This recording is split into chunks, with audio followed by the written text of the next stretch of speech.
Find iterates through each item in an array until it reaches the first value within the array that passes a given test. At that point, it returns the item that it finds. So we're going to go through an example here. We're going to have two arrays. We have fruit and we have food.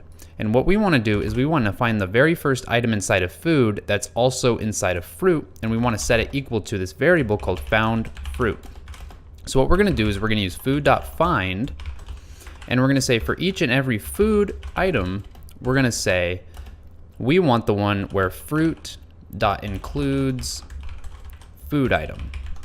So let's read this out loud. Found fruit is equal to food.find for each food item. We want the one where fruit.includes food item. So let's go in here and let's log what we have so far, found fruit, and let's see what happens over here.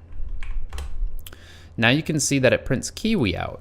Now if we look over here under food, we can see that spinach is not inside of fruit, quinoa is not inside of fruit, rice is not inside of fruit, but kiwi is inside of fruit. So it went in and found the very first one that is inside of fruit and returned that and set it equal to this variable here.